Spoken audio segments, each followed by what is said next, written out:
Hello everyone. Welcome to my channel.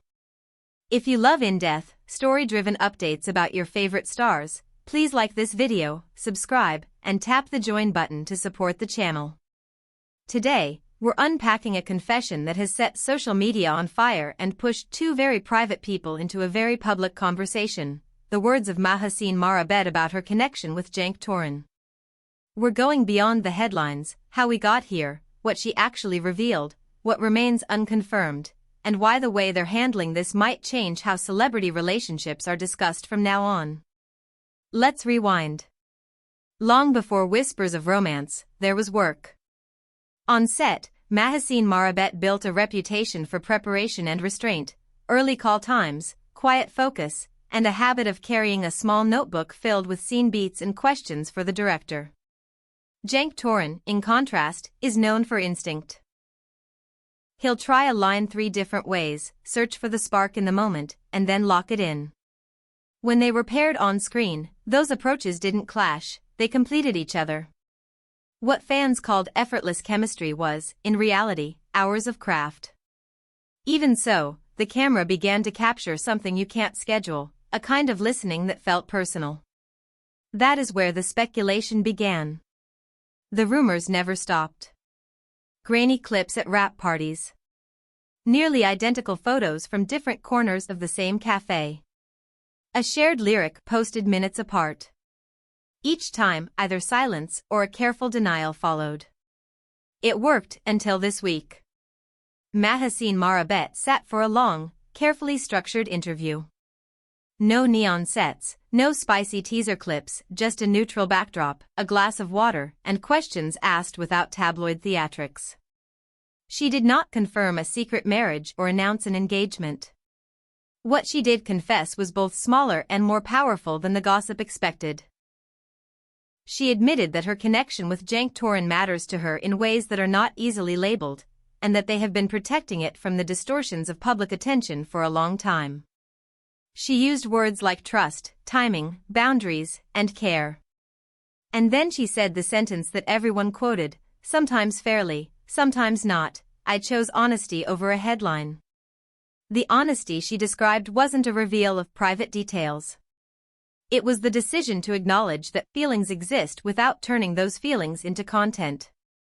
She admitted she has leaned on him during difficult weeks, that he has shown up for her in ways that felt safe, and that they agreed early on to separate what is performative from what is real. She declined to define the relationship beyond that. No labels. No timeline. Just acknowledgement that there is a bond, and that it has limits that outsiders do not get to negotiate. The internet, of course, did the internet. Within minutes, hashtags popped, hashtag Mahassine speaks, hashtag Cenk and Mahassine, hashtag Sayadorshu.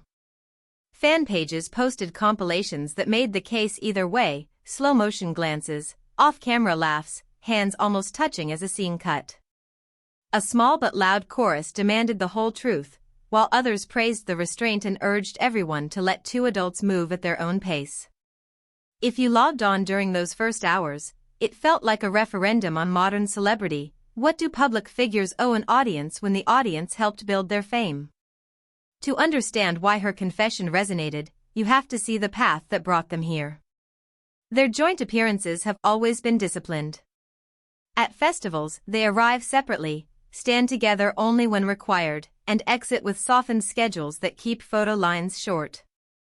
In interviews, they give each other space.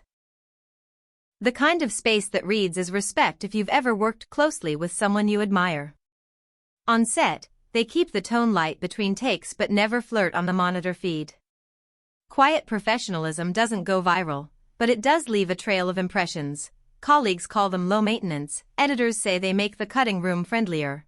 Crews describe them as the sort of leads who thank the last assistant as readily as they greet the producer. None of that proves romance. All of it suggests a shared ethic. So what, exactly, did Mahassine admit? The confession, stripped of spin, was this: she acknowledged that protecting her peace has meant keeping a precious connection out of the public's hands. She admitted that the speculation sometimes hurts people who did not ask to be in the story, families, old friends, colleagues who are dragged into theories. She said that, yes, she has felt something that does not fit into a press release, and that, yes, she has chosen not to monetize it. She recognized that there have been moments, late rehearsals, hard days, that would have been easier if she had never met Jenk Torin, and moments that were only bearable because she did. There was also a quieter admission that many missed. She spoke about a period last year when the noise became too loud. A photo was misread. A caption was misquoted. Her phone pulsed all night with commentary from strangers. She shut down her social feed for a week, took long walks, wrote a letter she never sent. When she returned to work, she found flowers in her trailer, not a grand gesture, just a small note: "You do not owe anyone a performance of your private life." There was no signature, but anyone who knows their circle knows who writes like that. Is that proof? No. Is it the shape of care? Absolutely. Where does Jenk Torin fit in this confession? He did not give a twin interview. He did not post a dramatic reply. Instead, he did what he always does when the ground shifts. He turned up for the day's work, smiled at the gate, made the crew laugh, and left through a back exit so the set could breathe. Later, he posted a single line to his story: "Kindness is clarity." No tag. No winks. Just a sentence. Fans read volumes into it, critics called it calculated. Perhaps it was both. Perhaps it was neither. Perhaps it was a man reminding a noisy world that the simplest explanations tend to be true: you can be gentle and firm at once. If you're waiting for a twist, there isn't one. Mahassine did not unveil a hidden ring. Jenk Torin did not crash the interview set with a cinematic declaration.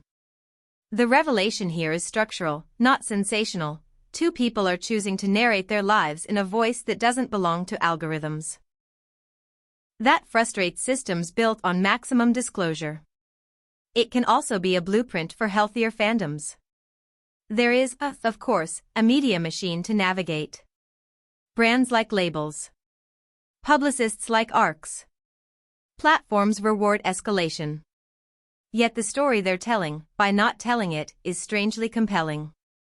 It asks us to be better readers, to recognize that intimacy is not the same thing as secrecy, that privacy is not a cover for scandal, and that adults deserve the dignity of defining their relationships at their own speed. In a culture that treats every quiet as a cliffhanger, their refusal to sensationalize may be the only real plot twist left. Let's also be honest about what fans are responding to. People fell for them because of how they act, not because of how they post. When the lights hit and the scene begins, they build a texture of feeling that stays with you long after the credits. That skill builds parasocial gravity. It's not surprising that viewers want the fiction to become non-fiction. But the best gift a fandom can offer the artists it loves is the space to let reality be messy and slow. Here's what I can responsibly say after watching this unfold: Mahassine confession is not a publicity stunt, and it is not a tell-all. It is a calibrated permission slip for her to speak without oversharing, and for us to care without demanding. It honors the fact that a connection can be central to your life and still not belong to public negotiation. If more public figures took that tone, we would have fewer sensational rumors and more sustainable conversations. Where do they go from here? Back to work, probably. Back to early mornings and late nights, to scripts that ask for nerve and nuance, to marks on the floor and lighting cues, to the discipline that built their careers before a single headline tried to define them. If the relationship evolves, they'll say as much when it serves their humanity, not when it feeds our curiosity. And if it doesn't, the work will still be there, the thing that made us care in the first place. I'll close with this: if you admire Mahassine and Jenk Torin, the most meaningful way to show it is simple. Engage with the art. Celebrate the craft. Let the people be people. In a world that packages private lives for profit, the choice to keep something sacred is an act of courage. I'm here for that. If you enjoyed this deep dive, please like the video, subscribe for more long-form analyses, and tell me in the comments, what did you hear in Mahassine's words? confirmation, boundaries, or a new model for public honesty? Your perspective helps shape what we cover next. Thank you so much for watching. See you in the next video. Take care and goodbye.